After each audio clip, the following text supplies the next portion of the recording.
할렐루야. 우리 오늘 토요일 주님께서 우리에게 주시는 말씀은 욥기 27장 1절에서 23절 말씀입니다. 욥이 또 풍자에 이르되 나의 정당함을 물리치신 하나님, 나의 영혼을 괴롭게 하신 전능자의 사심을 두고 맹세하노니 나의 호흡이 아직 내 속에 완전히 있고 하나님의 숨결이 아직도 내 코에 있느니라.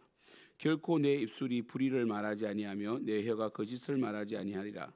나는 결코 너희를 옳다 하지 아니하겠고 내가 죽기 전에는 나의 온전함을 버리지 아니할 것이라. 내가 내 공의를 굳게 잡고 놓지 아니하리니 내 마음이 나의 생애를 비웃지 아니하리라. 나의 원수는 악인같이 되고 일어나 나를 치는 자는 불의한 자같이 되기를 원하노라. 불경건한 자가 이익을 얻었으나 하나님이 그의 영혼을 거두실 때에는 무슨 희망이 있으랴. 환난이 그에게 닥칠 때에 하나님이 어찌 그의 부르짖음을 들으시랴.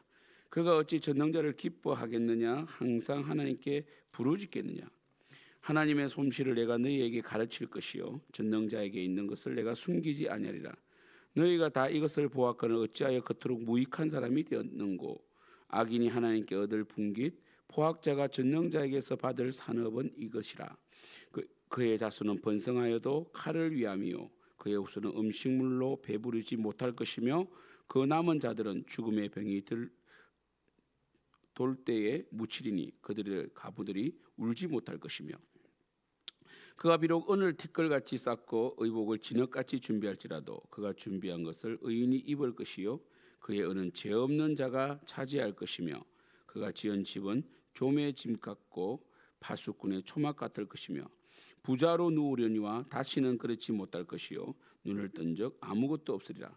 두려움이 물같이 그에게 닥칠 것이요 폭풍이 밤에 그를 앗아갈 것이며 동풍이 그를 들어 올리리니 그는 사라질 것이며 그의 초수에서 그를 몰아내리라. 하나님은 그를 아끼지 아니하시고 던져버릴 것이니 그의 손에서 도망치려고 힘쓰리라. 사람들은 그를 바라보며 손뼉치고 그의 초수에서 그를 비웃으리라. 아멘. 우리 어제 빌닷에 대한 욥의 대답을 시작으로 오늘 27장부터 우리 31장까지는 욥의 이제 말이 나옵니다. 욥은 이제 규범적 지혜와 반성적 지혜를 정리하고 있습니다. 어제 빌닷은 마치 욥과 같이 하나님의 절대 주권을 인정하는 것 같으나 그 절대 주권조차도 욥에게 무지막지하게 들이대면서 욥에게 너의 죄를 회개하라. 너는 하나님 앞에 말을 하지 마라라고 빌닷이 요구했지만 이것은 인간이 인간에게 요구할 수 있는 것은 아닙니다. 인간이 인간에게 하나님의 절대 주권을 가지고 와서 너는 조용히 있어라고 해서는 안 된다는 거예요. 이것은 하나님을 정말 악하게 이용한 것입니다. 하나님 앞에 선 우리 피조물은 빌닷이 스스로 말한 것처럼 우리는 구더기 같은 인생이고 벌레 같은 인생이기 때문에 우리는 하나님의 그 절대 주권을 가져와서 다른 사람의 입을 닫으려고 해서는 안 되고 오히려 우리는 우리 그 하나님의 절대 주권 속에서 공감하고 이해하고 배려하고 함께 하려고 해야 합니다. 새 친구들은 욥의 마음을 한 번도 공감해 주지 않았습니다. 그들 세 명은 똑같이 그들이 전통적인 생각, 일반적인 생각인 권성징악적인 마음으로 그 규범적 지혜, 물론 그것도 지혜입니다. 권성징악은 이 유구한 역사 속에 인간 사이를 유지하는 규범적 지혜죠. 그 규범적 지혜를 가지고 욥을 정죄했다는 것이고, 욥은 이 하나님 앞에 자신의 존재 그리고 자신의 모습을 규정해내기도 힘든데 친구들이 와서 너무 괴롭히니까 친구들이 그들의 생각으로 욥을 정죄하니까 오히려 그것이 고통스럽다. 하나님을 만나고 싶다. 그래서 하나님 앞에 그의 결백을 주장하죠. 그래서 23장 우리 유명한 10절 있잖아요. 23장 10절 그가 결백을 주장했던 그러나 내가 가는 길을 그가 아시나니 그가 나를 단련하신 후에는 내가 충건같이 되어 나오리라. 이 말씀은 우리가 흔히 우리가 규범적으로 적용하는 우리가 이제는 환난을 받고 훈련을 받고 하나님 연단 속에 있지만 반드시 정금 같은 믿음이 될 것이야 이런 내용이 아니라고 그랬죠. 그죠? 이 내용은 뭡니까? 바로 우리는 이렇게 정금같이 된다라고 우리는 적용할 수 있지만 욥의 입장에서는 이 말은 하나님 나는 순 건 같습니다. 나는 하나님 앞에 죄를 지은 적이 없습니다라는 이 무죄 주장의 이 표현이라고 말씀을 드렸습니다. 그러나 이런 부분은 다 잊어버리실 거예요, 여러분. 시간이 지나면 욥이기 때문에 무죄를 주장하지만 우리 입장에서 보면 사실은 무엇입니까? 바로 이 규범적으로 우리가 비록 힘들고 어렵고 고통스럽다 할지라도 언젠가는 주님께서 우리를 정금같이 되어 나오게 하실 것이다라는 이러한 이 하나님의 그 섭리, 이 주권을 바라보는 말씀으로 해석하겠죠. 우리는 계속요. 또 그렇게 해석한다고 잘못된 건 아닙니다. 그러나 이 본문과 문맥 속에서는 욥의 무죄 주장의 표현이지만 우리는 이 말씀을 가지고 우리 자신에게 그렇게 적용을 하는 것이죠. 그리고 이 욥은 오늘 27장에서는 뭐라고 하느냐면 그들이 계속해서 주장했던 악인의 멸망은 하나님께서 늘 쓰시는 지혜로운 것이다라고 또 인정하고 있고요. 특별히 욥이 말하는 이 악인은요, 일반적인 이 사람들에 대한 악인에 대한 말이 아니라 이 새 친구, 자기를 정죄하고 정말 자신의 그 내면을 알지도 못하면서 그들의 어떤 이 지혜, 스스로의 지혜로 고통스럽게 하는 욥에 대한 그 정죄에 대한 욥의 대답이 될 수도 있다는 것이죠. 무엇보다 이제 27절부터 말씀 속에서 우리가 꼭 읽어내야 될 것은 욥이 이제부터는 자기 정당함을 주장해요. 그러니까 나처럼 순전하고 욥은 인간이기 때문에 이 빌닷의 말처럼 이 달이라도 빛을 발하지 못하거든 하나님 앞에 달이라도 명랑하지 못하고 별도 빛을 발하지 못하는데 욥은 자신이 이제 하나님 앞에 자기는 순전하다. 물론 이 욥의 고통은 욥의 죄로 인한 것은 아니다도 그래도 하나님 앞에 자신의 순전함을 주장할 수는 없거든요. 그러니까 내가 순전하다 완벽하다고 말할 수 없는데 욥은 하나님께 질문을 하다가 이제 친구들도 위로가 되지 않으니까 이제부터 욥이 실수를 하는데 그것은 뭐냐면 하나님이 부당하다. 하나님이 나에게 이런 고난을 주시는 것은 잘못됐다라고 말하는 거죠. 그런 측면에서 보면 욥은 절대 주권을, 그러니까 욥이 이제 세 가지 스탠스가 있는 거예요.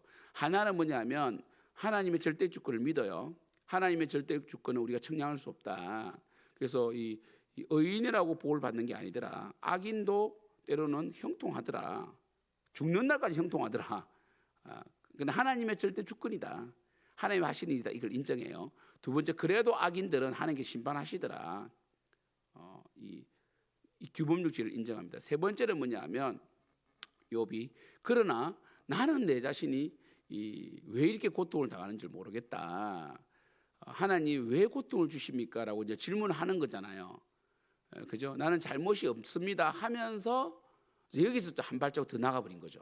나는 잘못이 없습니다 하면서 뭐라고요? 하나님이 불의하시는 것 같다. 하나님 실수하신 것 같은데요? 이렇게 된 거죠. 그래서 우리 2장의 엘리후라는 나이가 좀 어려요. 그래서 이 나이 많은, 특히 엘리바스는 굉장히 나이가 많은 사람이고 욥의 아버지보다 나이 많다는 느낌으로 말을 하거든요.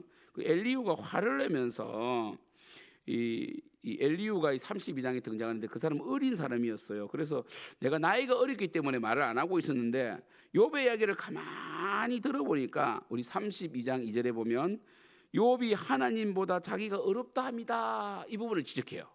이게 이제 딱 정확하게 지적해낸 겁니다. 욥이 하나님보다 자기가 더 어렵다 한다는 거죠. 그게 바로 오늘 본문에 이제 드디어 등장하기 시작합니다. 보세요. 27장 1절 보면 욥이 또 풍자에 이르되 나의 정당함을 물리치신 하나님, 나의 영혼을 괴롭히게 하신 전능자의 사심을 두고 맹세하노니. 어떤 느낌입니까? 나는 정당한데 이 정당함을 물리치셨다. 물론 하나님이 하시는 일이니까 내가 인정하겠지만 굉장히 미묘한 뉘앙스 차이로 욥은 하나님보다 자신이 더 어렵다고 주장하기 시작합니다. 전능자의 사심을 두고 맹세하노니 나의 호흡이 아직 내 속에 완전히 있고 하나님의 손길 아직도 내 코에 있다. 내 살아있다는 거죠. 결코 내 입술이 불의를 말하지 아니하며 내 혀가 거짓을 말하지 아니하리라. 욥이 뭡니까? 나는 절대로 끝까지 나는 불의를 행하지 않을 것이다 이렇게 말합니다. 그러나 이미 앞쪽에서 살짝 하나님보다 자신이 더 어렵다는 걸 드러내고 있어요. 우리는 사실 욥과 같은 고민 안 해도 됩니다. 왜냐하면 우리는 이 욥처럼 이유 없는 고난을 당하는 경우는 별로 없습니다. 우리는 대부분 우리 죄로 인하여 고난을 명확하게 당하기 때문에 우리의 죄로 인한 고난이 대부분이기 때문에 욥처럼 나는 정말 어려운데 내 입술에 불의가 없는데 내 혀가 거짓을 말하지 않는데 이렇게 고난을 당하는 거 나 인정하지만 나는 계속해서 이 불의를 행하지 아니하는 마음, 거짓을 말하지 않은 혀를 가지고 있겠다 이렇게 말하는 사람은 사실 드물어요. 우리는 대부분 우리 죄 때문에 이 고통을 당하니까요.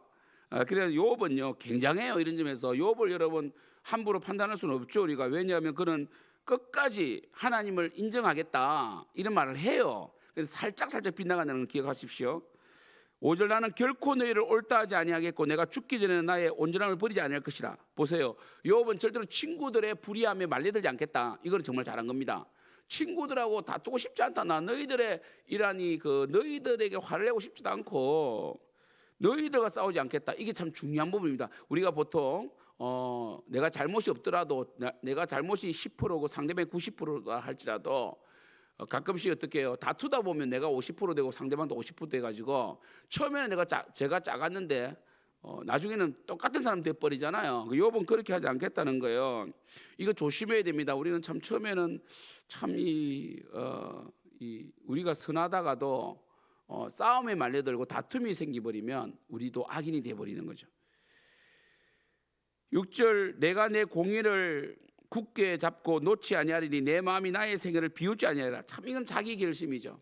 사람이 뭐라고 하든 말든 나는 내 자신과 내 양심과 맹세를 맺고 내 마음이 나의 생애를 비웃지 않도록 하겠다. 참 이거 쉽지 않습니다.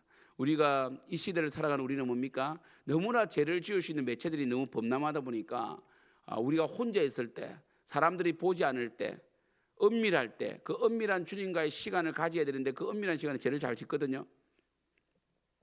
근데 욥은 뭡니까? 내가 내 자신이 증인이 되겠다. 여러분 사실은 이 사람들은 우리가 어떤 삶을 사는지 모릅니다. 우리는 사람들을 너무나 잘 속이고 속일 수 있습니다. 자녀가 부모를 속일 수 있고요. 부모가 자녀를 속일 수 있어요.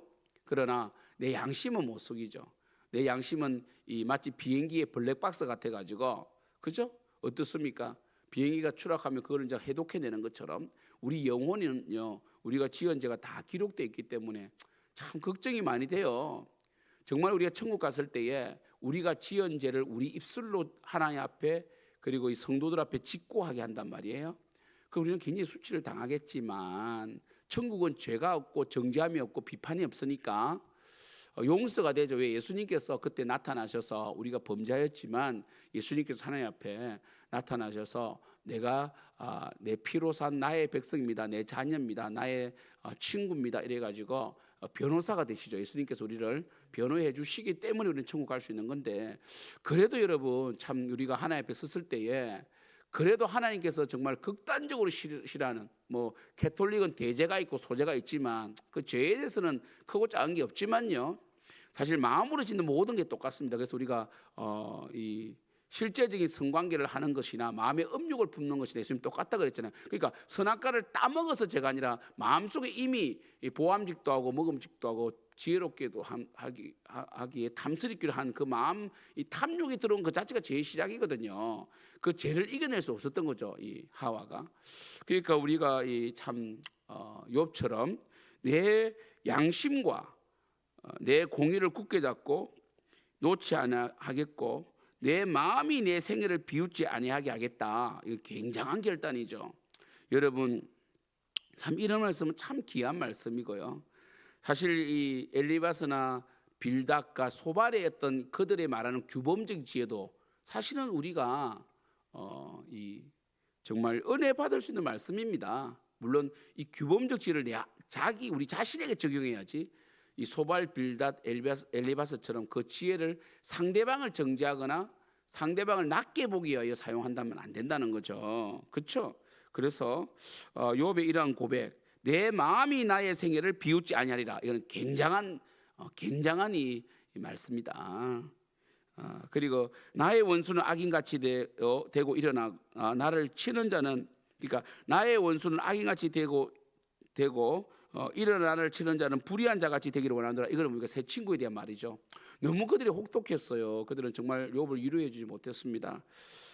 그래서 그는 쭉 이렇게 얘기합니다. 불경건한 자가 이익을 얻었으나 하나님이 그의 영혼을 거두실 때 무슨 희망이 있으랴. 그러니까 이들이 마치 욥을 이겨먹은 것 같지만 그들은 지금 욥을 이겼다고 그래요. 지금 빌닷은 하나님의 절대 주권까지 사용해가지고 너 결국 그거잖아요. 너 꼴을 봐라. 네가 그렇게 주장할 수 있느냐? 이렇게 말하는 거죠. 이게 참 여러분이 이 악한 거거든요.